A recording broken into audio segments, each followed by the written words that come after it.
Syarat mau diurus Allah, soleh dulu. Kita pergi ke rumah makan. Sampai di rumah makan, kita makan semua. Satu orang ini ragu, ini nanti siapa yang bayar? Tanya ketua rombongan, gimana bos? Saya yang ngurus. Kalau dia bilang udah saya yang ngurus, yang lain sudah tenang, tidak cemas lagi, karena ada yang ngurus. Ini nanti kita berangkat dari airport mana, pesawatnya apa, Makkah dulu atau Madinah dulu, hotelnya bagaimana, serahkan saja sama ketua rombongan. Dia yang ngurus, tenang semuanya. Kalau menyerahkan kepada manusia bisa tenang, kenapa menyerahkan kepada Allah tidak tenang? Berarti tauhidnya rusak. Dari lebah tuh Nabi bilang orang beriman itu kayak lebah. Bayangin loh. Bukan kita belajar pada lebah. Kata Nabi kalau mau ngukur kamu ini beriman apa enggak, lihat lebah. Kalau kamu kayak lebah berarti kamu beriman, kata Nabi. Apa lebah? Contohnya aja binatang tuh ya. Contoh, bukan cuma contoh, ukuran keimanan kita kayak lebah. Jadi lebah itu makan yang baik-baik doang.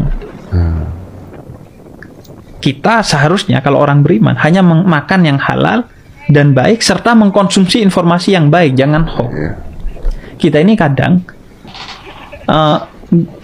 kita kan dididik untuk hakul yakin, meyakini yang benar, bukan hoakul yakin, bukan meyakini yang hoax.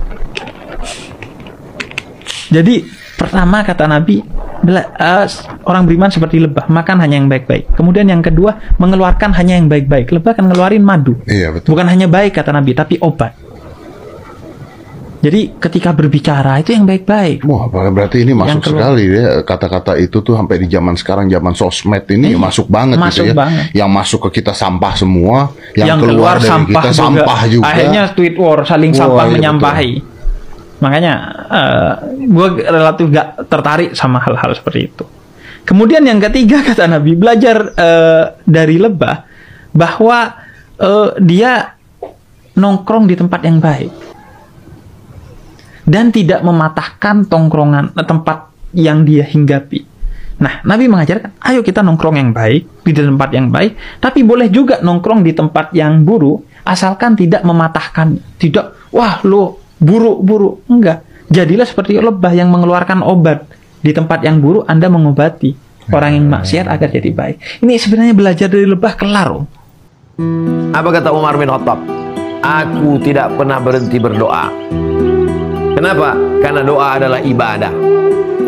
Aku tak tahu doaku diterima atau tidak, tapi aku terus berdoa karena doa adalah ibadah. Aku Abdul Somad terus berdoa karena doa adalah ibadah. Aku Abdul Somad terus berdoa karena dengan berdoa aku merendahkan diriku kepada Allah. Aku Abdul Somad terus berdoa karena dengan berdoa aku selalu berharap akan cinta Allah Subhanahu wa taala. Aku terus berdoa karena dengan doaku aku menjadi orang yang sabar menghadapi segala ujian Allah. Aku tetap berdoa karena dengan berdoa aku semakin yakin kedekatan dengan Allah Subhanahu wa taala. Aku tetap berdoa karena dengan berdoa berarti aku melaksanakan sunnah Rasulullah SAW. Aku tetap berdoa karena dengan berdoa berarti aku mentaati perintah Allah. Ud'uni, mintalah kepadaku, astajib lakum, akan kukabulkan doaku padamu. Sering-sering pegang kepala ini pakai tangan kanan kita, baca 3 asma Allah. Al-Barru 7 kali. Habis itu kita baca Ar-Raqibu juga 7 kali. Habis itu Asy-Syahidu 7 kali. Baca habis itu surat Inna Anzalnahu fi Lailatul Qadar 1 kali. Pegang kepalanya, baca Al-Barru 7 kali, Ar-Raqibu 7 kali, Asy-Syahidu 7 kali, surat Al-Qadar 1 kali. Al-Bar itu maha baik. Anak yang berbakti disebutnya Al-Waladul Bar, anak yang berbakti. Jadi Al-Bar itu artinya adalah anak yang berbakti. Ar-Raqib itu yang maha mengawasi. Kenapa kita panggil nama Allah maha mengawasi? Biar anak kita terus diawasi oleh Allah, dijaga daripada bisikan-bisikan syaitan dan hawa nafsu.